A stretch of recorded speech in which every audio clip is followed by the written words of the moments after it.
Nderuar shikues, sot në Ditar do të ndajmë një bisedë me diplomatin Lutfi Biladi. Ndala një luftë mes Kosovës dhe Serbisë.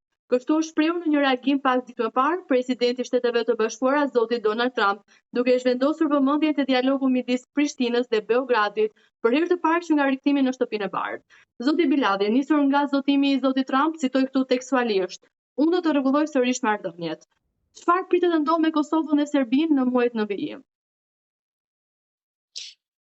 Është vështirë të thuhet, nga se dinamika ngjarjeve në gjeopolitikën botërore është jashtëzakonisht po mund të them me intensitet dhe volum të shtuar, dhe nuk mendoj që për një të ardhme të afërt do merret administrata amerikane apo vetë personalisht Donald Trump me procesin dhe dialogun Kosovë-Shqipëri për të dhënë një përfundim gjithë asaj që ka filluar në Bruksel. Dhe mendoj që do thot ka 17 vite procesi i tillë që zhvillohet, dhe e para do të kem parasysh varet si e komentojmë, si e deshifrojmë, dhe mendoj që deklarata e tij ka të bëjë në një aspekt me kredon e tij personale, dhe ai thotë që ka ndaluar një konflikt në vitin 2020, ka fjalën për marrëveshjen e 4 shtatorit në Washington, një marrëveshje të thëmë drejtën që ka pas një sigël atje, një titull, një marrëveshje ekonomike mes të dyja vendeve. Meqense marrëveshja e tillë ka pas elemente, mund të them, jo vetëm ekonomike, politike, por edhe ato të sigurisë. Dhe mendoj që Trump ka kritikuar pastaj edhe kolegun e vet ish presidentin Biden, që ai ka ngesë dhe ka pasur gabime ose ka devijuar këtë rrugë, por sidoqoftë mendoj që Trumpi për momentin ka dash, sepse ai ka cek edhe atë konflikt, atë luftë 5 ditore mes Pakistanit dhe Indisë, duhet si model për të zgjedhur edhe konflikti Izrael-Iran, dhe pastaj përmend edhe Kosovën, që ka ndaluar edhe një konflikt dhe do merret me këtë çështje. Mendoj që është një lloj paralajmërimi, mirë po jo i ngutshëm, nga se sot bota gjendet në një gjeopolitik krejt tjetër, me një krizë jashtëzakonisht të madhe që ka të bëjë jo vetëm me sigurinë regionale, por edhe botërore. Po ashtu edhe lufta në Ukrainë, dhe mendoj që Trumpi, si të them drejtën, është i zënë për të arritur që të kanalizoj, të rifilloj, dhe më besoj që personalisht vetëm në finalen e një marrëveshje mund të jetë ai që do jetë kumbara, por do dërgoj një përfaqësues ndoshta me siguri, dhe për ne mendoj që është e rëndësishme që fokusi amerikan nuk ka humbur. Mendoj që ndonjëherë Trumpi ka në deklarimet e tij ka dhe jo konsekuencë nga një deklaratë në një deklaratë tjetër, dhe mendoj që është një situatë që tregon, meqense nuk dihet, them drejtën, ajo se çka do servohet, do të jetë plani 16 pikësh i marrëveshjes së Washingtonit të 4 shtatorit 2020, apo do të kemë modifikim. Mund të them drejtën, ka shumë pika të cilat janë, mund të them, të jo ndoshta të këndshme për palën tonë. Është, mund të them, një tablo e tërë asaj që, për shembull, ke pikën atje që Serbia, sidomos në atë që quhet Hekurudha dhe autostrada e paqes, Prishtinë-Beograd, pastaj Durrës, Prishtinë-Nish, dhe si duket një lloj hapje të portës së Shqipërisë në Adriatik. Pastaj kemi shumë elemente të tjera, fondi investiv, që do jetë për të dyja vendet. Çdo jam të fol për marrëveshjen e 2020-s, ku ky fond të investimeve i udhëhequr nga amerikanët për projekte të ndërmarrjeve të ndryshme, Selin të ketë në Beograd. Dhe mendoj që në këtë drejtim, pastaj çështja e shfrytëzimit të përbashkët të liçenit të Ujmanit dhe shumë elemente kthimi i patundshmërisë për bili është edhe ajo që Kosova ka pranuar çështjen e, mund të them aty në hektarëve të manastirit të Deçanit, por edhe prek çështjen e kthimit të pronave të hebrejve. Do thot, unë nisa vetëm të përmend disa pika, edhe pse ndoshta ka dalë harres nga ona jon, sepse kjo është, do thot, periudhë tashmë 5 vjeçare. Mirë po, mendoj që dikun këtu do sillet edhe do një tentativë e re e Trumpit që unë nuk e besoj. Ma tepër ai bile ka të thënien e tij që ka ndarë një konflikt në prag të luftës Kosovë-Serbi, por opinioni dhe mediumet në Amerikë sikur nuk më kanë dhënë hakun, nuk më kanë pranuar.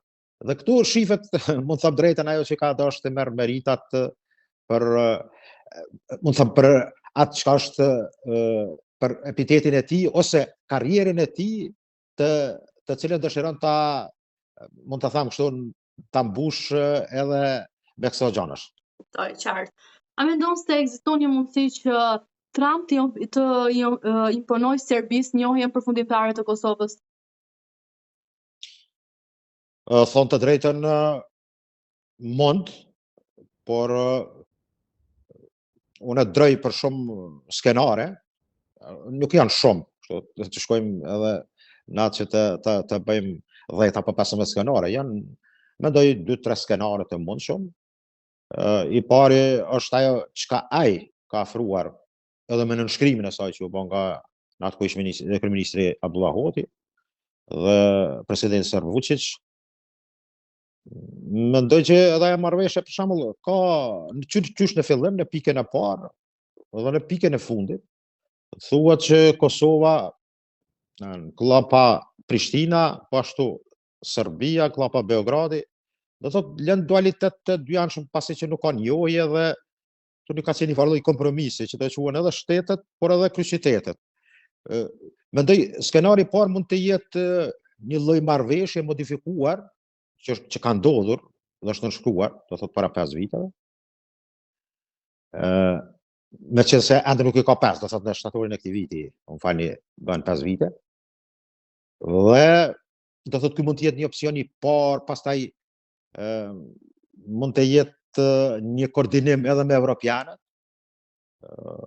E dyta, që nënkupton, më falni, e para që nënkupton marrëveshjet të inkorporohen marrëveshjet edhe të arritura 2013 dhe 2015, por aneks marrëveshja e Ohrit ose plani franko-gjerman i Ohrit.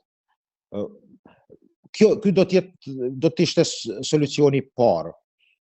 I dytë, që do ishte ndoshta lloj befasie, gjitha janë këto çfarë i them hipotetike,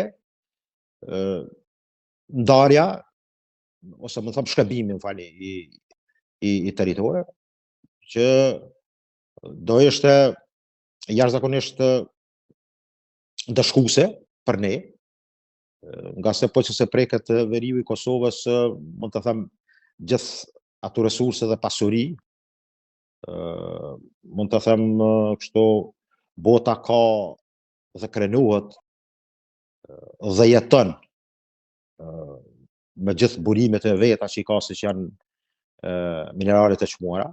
Ne këtë pjesë e kemi të mbushur edhe me minerale, por edhe me një element tjetër që sot luftat në botë mund të jenë si pasojë e ujit. Dhe ne mund të them një kapacitet, një burim i tillë siç është Ujmani, do ishte jashtëzakonisht humbse për Kosovën. Do thotë, edhe pse një pjesa e Kosovës të ndorë atje, ose Lugina e Preshevës, siç e quajnë, mund t'i bashkangjitet Kosovës, dhe kjo mund të jetë, mund të them, solucioni i dytë ose skenari i dytë, që do ishte strategjikisht i disfavorshëm për ne. Skenari i tretë mund të jetë që në Ballkan të krijohen 3 fuqi, kroate, serbe dhe shqiptare. do thotë bashkëngjitja e Kosovës me Shqipërinë. Do thotë krijimi kulturave të reja, do thotë, por kjo nënkupton edhe shkatrimin e një shteti dhe funksionalizimin e një shteti, siç është Bosnia dhe Hercegovina, mund të ketë ndarje pastaj atje, dhe të jetë një enklavë bosnjako-muslimane në Bosnjë. Do thotë këto 3 skenare e para mund të ketë deri diku logjikën e vet, 2 skenaret e tilla mund të jenë, mund të them, të dhimbshme për secilin palë. Por edhe në skenarin e parë mendoj që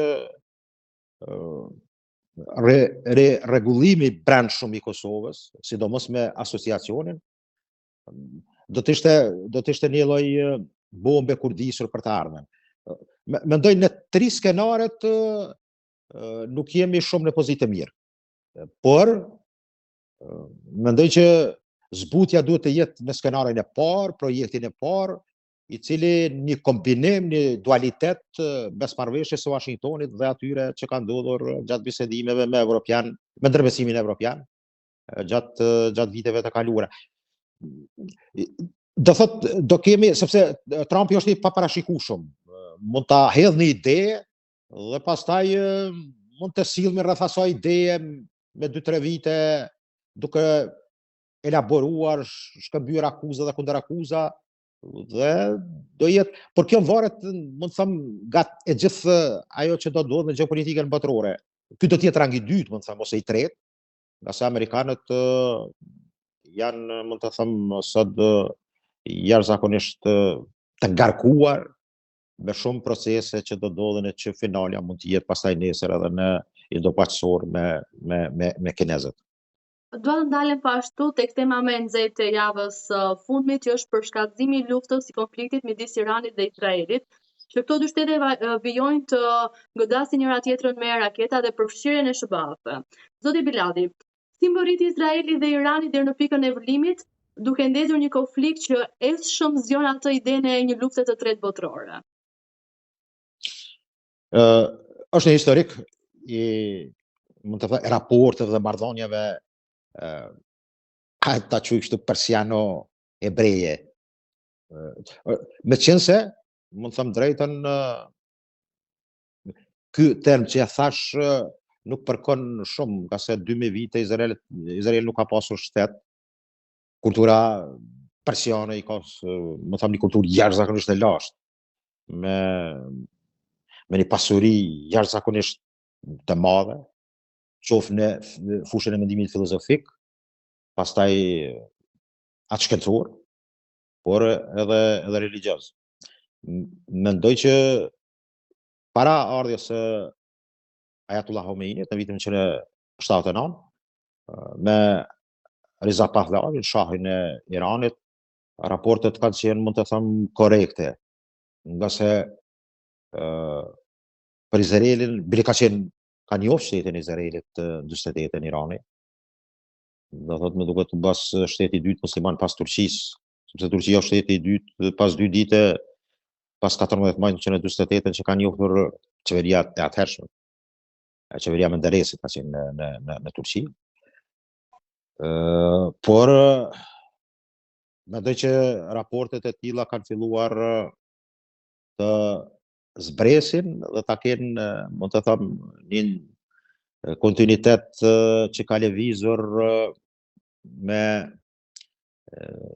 thënë drejtën kështu, marrëdhënie të ftohta, pastaj me gjuhë verbale, ku njëra dhe pala tjetër kanë akuzuar njëra tjetrën për infiltrim në proceset, sidomos me çështjen palestineze, dhe gjithë kjo periudhë ka qenë periudha kur të dyjat janë përgatitur për këtë ditë. Por më aktive ka qenë nga viti 1990, do të thotë 35 vite, që Irani ka bërë përgatitje të cilat sot mund të them po shkaktojnë të lashe kundërshtarit të tyre Izraelit. Irani në një farë mënyre, sepse bëjmë një luftë që është e klasit të fortë, kemi luftë të bëjmë për shembull Izraeli me Libanin apo me Hamasin apo me edhe me Sirin apo me Huthit në Yemen, por është një luftë që kundërshtari tash është i fortë. Dhe në këtë drejtim mendoj që Izraeli me rregullat dhe normat ndërkombëtare është lidhur dakord me AKB-s në goditjet që ka bërë, nga se shumë njerëz të ne nuk i marrin parasysh këto gjëra, flasin gjëra që kanë qefi kështu me thonë të jenë anus ose të jenë, mund të them, në analizën e tyre njerëz që shprehin qëndrime jo reale, jo korrekte, nga se mendoj që në këtë drejtim rregullat ndërkombëtare dhe normat ndërkombëtare janë të tilla dhe sulmimi që i bën ndonjë vendi atëherë kuptohet që konsekuencat i bën vendi që ka goditur ose vendi që ka filluar luftën. Por komplikimi i situatës në lindjet e mesme në përgjithësi në region, jo vetëm në lindjet e afër, ka ardhur si pasojë e çështjes palestineze. E tash këtu kemi atë që tham përdorimin për keqpërdorim.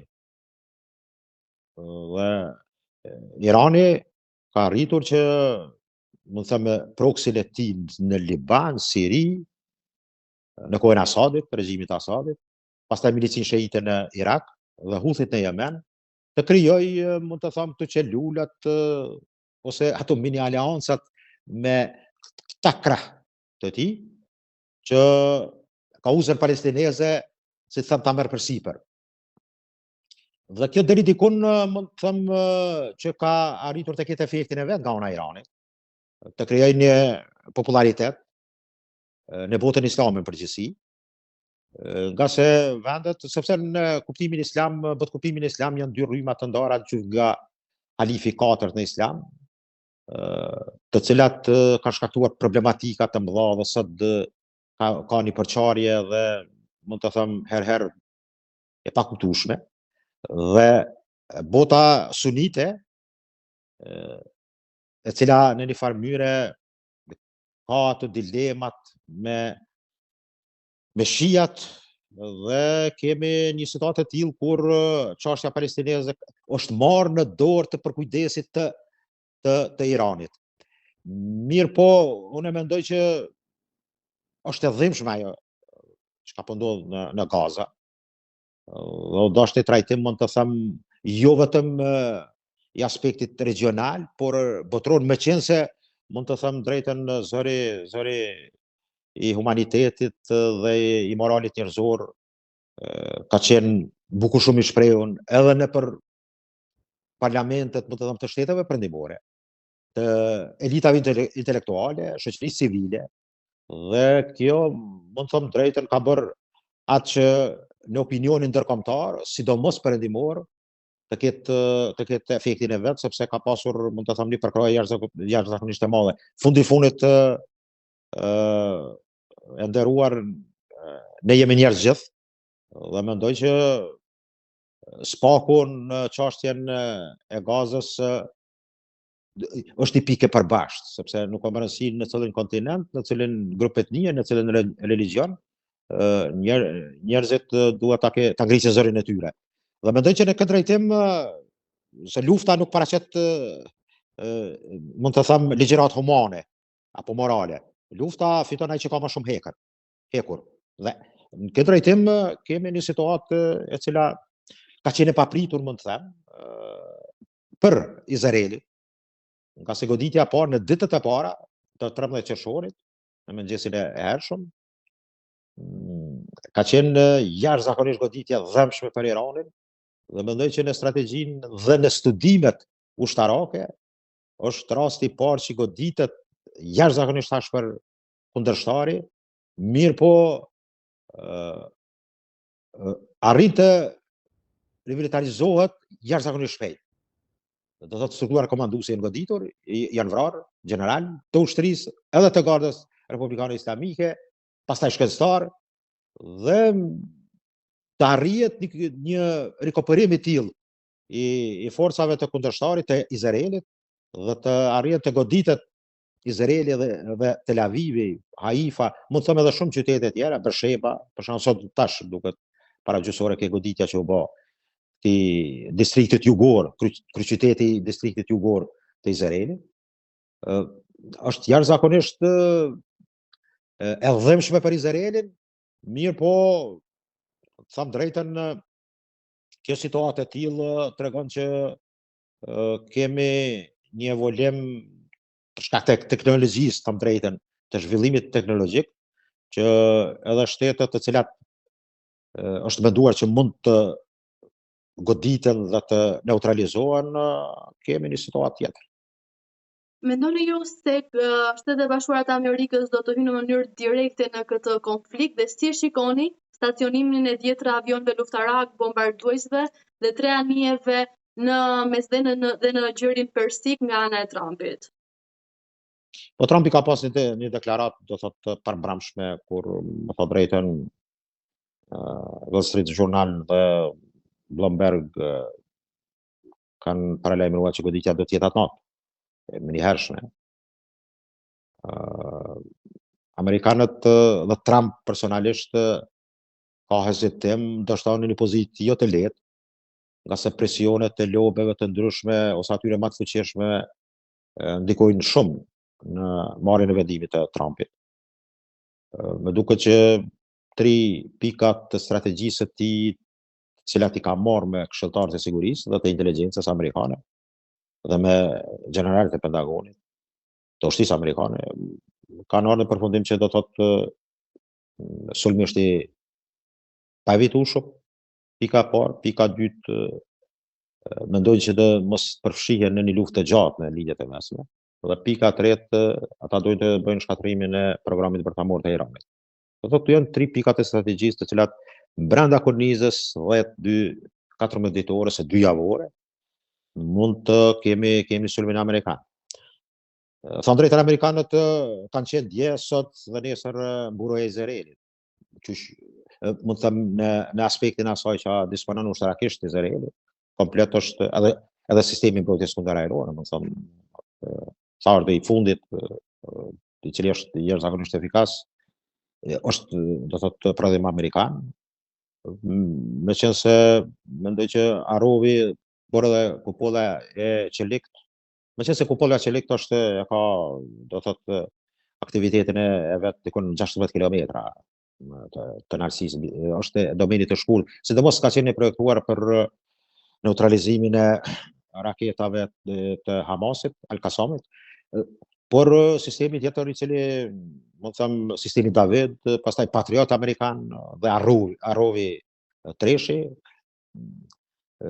nuk kanë treguar, mund të them, ndoshta atë përsinë e mbrojtjes, por mendoj që tër kapaciteti i aviacionit, se thonë drejtën, Izraeli goditjen me aviacion në Iran, neutralizimin e ka bërë, do thotë, me 200 aeroplan F-35, 15 dhe 16, të cilët në ajër o dashur që të mbushin dhe karburant dhe do shfrytzuar edhe hapësira ajrore e Sirisë, Irakut, e Jordanit, dhe goditjet të cilat janë bërë dhe supermacionin e aviacion, kryesisht është teknologjisë komplet amerikane, plus duke shtuar këtu edhe informacionet përmes satelitëve dhe ato të inteligjencës, informacionet të inteligjencës që janë të rëndësishme për Izraelin e këtë rast.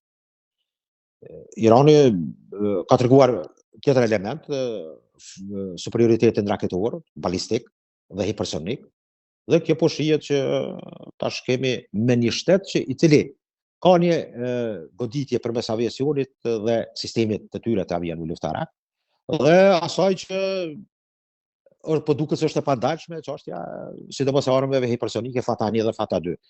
Pa harruar edhe Habar 4-shin, që është jashtëzakonisht e tmerrshme, më them drejtën.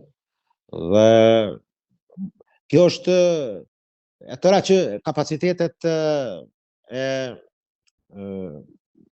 dy forcave janë matur, mund të them, në këto 2 komponenta. Amerikanët, mund të them, do jenë ata që po që se goditjen e Iranit do të jetë goditje shumë e dhëmshme, dhe sepse nuk matet forca e Iranit me të shëbave, dihet nuk është ndonjë zbulim i madh se kush del fituesi do thot për njerëz normal që njohin kapacitetet amerikane të një superfuqie botërore është e dishme.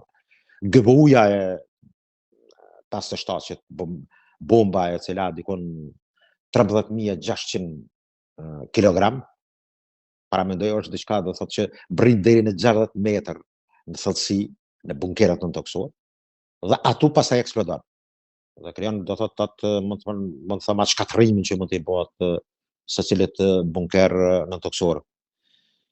Dhe në Diego Garcia në ujdesin e Oqeanit Indian, një bazë amerikane, nga këtu bombarduesit amerikan, sidomos ai që është më them teknologjia fundit me të cilën bombarduesve, më them të amerikanëve, B-2-shit. B-52 është sistem më i vjetër, por me B-2-shin hedhja e GBU-s 57 që do të jetë shkatërruese, që ka rreziqe që ta në Fordo, po që se goditet, që konsiderohet që këtu zhvillohet programi nuklear i Iranit, meqense mund të ka edhe spekulime, sepse edhe Saddam Husseini këtë formë Iraku është goditur, pastaj ma vonë dalën dhënat që programi për shkatërimin armëve në masë nuk ka qenë real, që u pranu pastaj edhe prej vetë amerikanëve.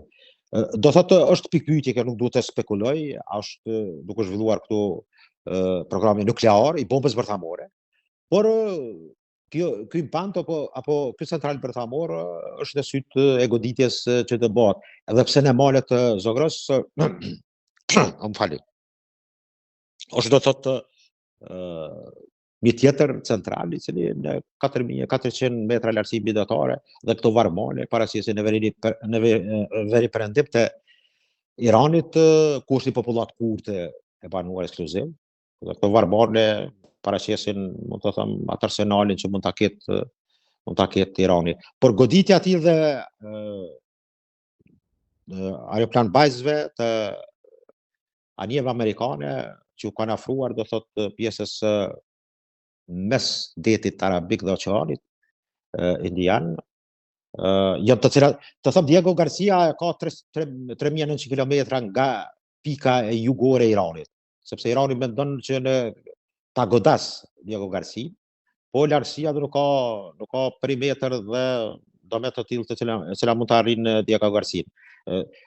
Prandaj në këtë pikë mendoj që pastaj kemi trupat amerikane afër 50.000, 45.000-50.000 trupa që nga Kuwait, Iraku, Kuwait edhe pjesë tjera të Bahrajnit, Katarit, Emiratet e Bashkuara Arabe, Arabi Saudite dhe Sultanatit të Omanit.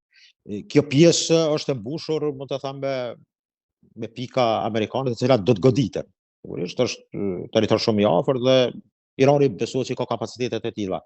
Edhe pse janë shpërnda, një bazë duket ajrore në Katar është tërhequr, e kam fjalën teknologjia tyre, aviacioni i tyre, avionët, dhe mund të kem ngushtica e Hormuzit, dhe jetë pastaj ajo problematika që çmimet në naftë do të kapërcejnë, do thotë në shifrat e larta, sepse ekonomia botërore mund të psojë, sepse transporti dhe importet e tërë botës, mund të thënë, lëvizin nga kjo ngushticë ose kanali i Hormuzit dikon mes 25-35%.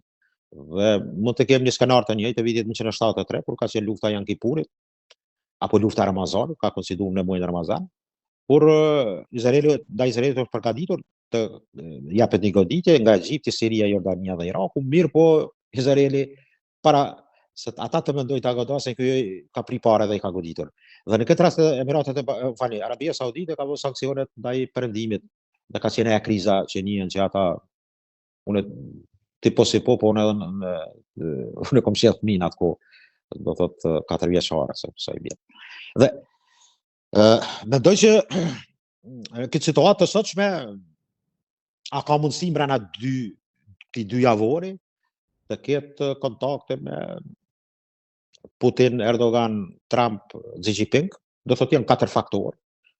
Do shohemi, ka shpresa, sepse jam i bindur që ka edhe në kohë lufte ka shkëmbime të informacioneve mes shërbime. Bile sot e ke në Zhenevë takimin që bëhet për programin bërthamor me disa shtete evropiane, Francë, Gjermani, Angli, Itali, me sa duket, dhe përfaqësuesit iranian, me siguri ambasadorit iranian e Zvicër në Zhenevë ka bisedime të tilla, por mendoj që janë të kota pa dhonizë amerikanët, pa arritjen e marrëveshje me amerikanët ndoshta mund të kenë edhe amerikanët do një kanal diplomatik përmes ambasadës iraniane ose një të tretë që bën komunikim në këtë ndërlidhje për të arritur një qetësim të paqes e cila duket se është e zbeh, po jo e pamundshme.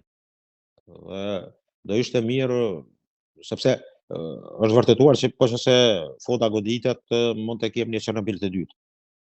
Një Çernobil të dytë, i cili mund të ketë rrezatimin e tij, mund të prek ndoshta edhe te ne. Por në këtë drejtim sot ka liderë botëror të cilët mund të them kanë ndikimin e tyre dhe kanë mundësinë që të evitohet. Mendoni se do ketë një tym të varës nga ky takim në Gjenevë? E para, po që se ka sinjale që amerikanët mund të pajtohen apo në mënyrë indirekte përmes këtyre vendeve që përbëjnë korpusin perëndimor ose të vendet të Unionit Evropian, me plashtim të Anglisë, që është larguar nga Unioni, por se mos është pjesë e kampit perëndimor. A do dalë të më bardhën, jam skeptik.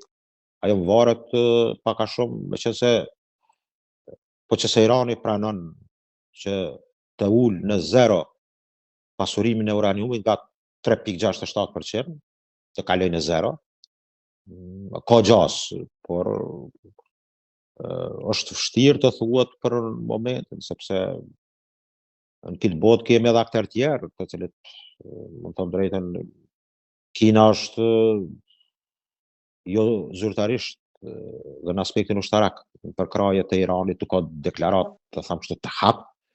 Mirë po Kina duket ka bërë disa lëvizje me 2-3 Boeingat e tij gjatë 30 vjet të para të luftës, kur nuk dyshohet, por është pas e vërtetë që avionet e tillë me materiale me siguri ushtarake kanë hyrë në Iran dhe është ndërprer përcjellja e radarit dhe kur ka hyrë në hapësirën ajrore, nuk është ditur se ku kanë orientimin dhe destinacionin, por destinacioni ka qenë Irani.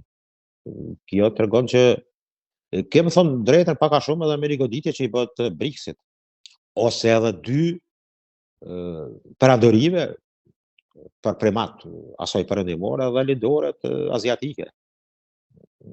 Kjo mund të jetë rrezikshme edhe për amerikanët, nga se ata që ballafaqohen në këtë rast me një luftë të përmasave më të mëdha, por edhe të goditjeve që mund të psojnë, atëherë kinezët është një test i mirë për ta, dhe është, mund të them, e favorshme. Por prapë mendoj që nuk the kokën për Iranin as Rusia as Kina, por mund të përdoret për dobësimin e kundërshtarit e tyre, siç janë në këtë rast amerikanët. Mendoj që ka dhe pak kjo luftë, unë kam një tekst të shkruar atje pse lufta Izrael-Iran janë çështja, mund të them, e gjithë asaj të gasjellsve dhe të rrugës së shkëmbimit të mallrave nga India për të arritur të larguar ngushticën e Hormuzit, për të kaluar në Arabi Saudite ose nga Omani, sultanati, dhe pastaj të ardhur te porti Haifas në Izrael. Dhe ruta e dytë është ajo me ndafshit kinez dhe deri te Turqia. Dhe këtu është, më duket, pojenta e konfliktit. Do thot goditja që i bëhet aliancës të Iran, Kinë, Kore e Veriut dhe Rusi. Por sidomos Kinës.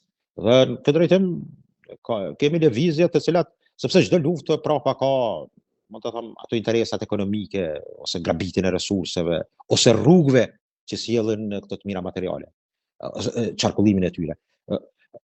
Prandaj situata është e tensionuar, por mos ikëm nga pyetja që pyeti ju për takimin e sotshëm. Mendoj që mund të ketë gjas, po që se Irani arrin të kuptoj që mund të pësoj bukurën në tërë zhvillimin e vetë të infrastrukturës të kapaciteteve, qoftë ushtarake, por edhe të resurseve, të infrastrukturës e tyre. Sepse është në aspektin religios quhet një farloj fetvaja, një farloj vendimi i aspektit fetar islam që nuk lejohet prodhimi i shkatrimit të armëve në masë. Hamneja ka thënë këtë më herët, por që se Hamneja ka dhënë një deklaratë kërcënuese edhe për Shqipërinë. Kjo jo tash, më herët ka qenë. Për vendosjen e grupit të mujahedinëve në atje afër Durrësit të Starve. Dhe edhe sot në një kanal televiziv jam pyetur a është rrezik Shqipëria shënjestrohet. Nuk e besoj, por nuk është edhe pamundshme. Sepse perimetri i tyre i goditjeve atyre 6 radhëve të potencialit raketor iranian ka supozime më të prin deri te Austria. Por unë besoj që halli dikun tjetër Irani në këtë rast është për të mirën e tij që të pranoj edhe reduktimin në nul. Por tash kemi hyrë në një situatë kur qëndrimi bëhet edhe qëndrimi, sepse Rusia ka ose Putini në konferencën për shtyp ka deklaruar që Irani nuk ka qenë i gatshëm të pranojë ndihmën ushtarake kur ka bërë marrëveshje për partneritet strategjik. Por Rusia nuk e ka dërguar as blerjen e Suhove 35. Mendoj këtu ka qenë ajo që ka shantazhuar Putini, por ato raportet Iran-Rusi ka të bëjnë që Rusia është interesuar që edhe regjimi i tillë të qëndrojë në Iran. Të qëndrojë, nga se nuk dëshiron të përsëritë Sirinë me Iranin. Irani është një vend 1.6 milion kilometra katror me 88 milion banor. Nuk është do si do, është vend që mund të them drejtën është vështirë të koketohet për të bërë ndryshime të mëdha. Po në rast do të kemi një përshkallëzim të luftës në lidhjen e mesme, cilat nga shtetet muslimane dhe jo muslimane mendoni ju se do të pozicionohet krah Iranit? Dua të kujtoj këtu dhe raportimet që thonë se Pakistani mund ta godiste Izraelin me armë bërthamore për ta mbrojtur Iranin. Është e deklarata më duket e shefit të shtatëmodërisë pakistaneze Amir Munir, i cili ka deklaruar që në ditën e parë, po se gaboj, që Irani, po që se implikohet do një vendi tretë, do ndihmoj Iranin, po që se goditet në aspektin atomar, atëherë susta Pakistanit do godes Izraelin. Susta atomare, kuptohet. Dhe kjo, hajde mos të them një aleancë fetare paraqet, por mendoj që te Pakistani më duket që janë njerëz që kanë një credo, një krenari, sidomos pas luftës për Hindukush për Kashmirin, atyre 3 pjesëve, Kashmir Gjum, pastaj asaj Balistan, që udhëheqet në Pakistan dhe Sade, dhe pjesa e 4 asaj që kontrollohet nga kinezët 1028 kilometra katror. Por mendoj që ajo fitore e tillë ka ngritur sepse e mundi ndin, do të them, në luftën 5 me ndihmën e teknologjisë kineze, aviacioneve jet 10C edhe 17. Por edhe korali turk. Mos habitet turqët në elektronikë janë bukur të fortë. Kanë arritur që të krijojnë, më të them, atë sistemin për të çorruar aeroplanet e teknologjisë së fundit. Do vjen gjenerata e 6, gjeneratën e 5 deri këtu kanë rritur. Ka shënime shumë të sakta dhe të freskëta që turqët me koralin e tyre mund të sjellin probleme. Turqia pozicionimin e saj mund të them e donon fuqishëm sulmin e Izraelit, mirë po nuk është ajo që do jenë luftë për Iranin, edhe pse ka interesa, ka qenë përfituesi më i madh në këtë kohë të sanksioneve ndaj Iranit, që ka bërë, do thotë, me rezulta të ndryshme, qoftë sidomos të botës perëndimore, dhe ka arritur që me depërtimin e naftës të arrijë të krijojë resurse dhe të ketë një shkëmbim dhe përfitime, edhe me çmim të lirë, por edhe pastaj për tranzit. Kapacitetet turke, me qenë se ka qenë, më të them, një deklarate Devlet Bahçeli, liderit të MHP-s, plakut e politikës turke, i cili është bashkëqeverisje me atë partajin e Turqisë ose me Erdoganin, partinë e tij, që thotë kush do jenë në rend. Dhe supozon që Turqia do të jetë pika e arsyeshme konfliktit mes Izraelit dhe Turqisë.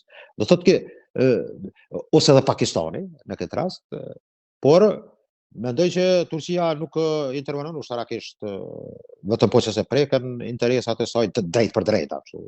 Ka qenë një paralajmërim që ka Izraeli, avionet e tyre kanë shkelur hapësirën, ajo është demantuar nga të dy palët. Izraeli nuk prek Turqinë, është edhe klasë tjetër, edhe më fërku me Turqinë nuk është edhe bashkëlet, thënë drejtën.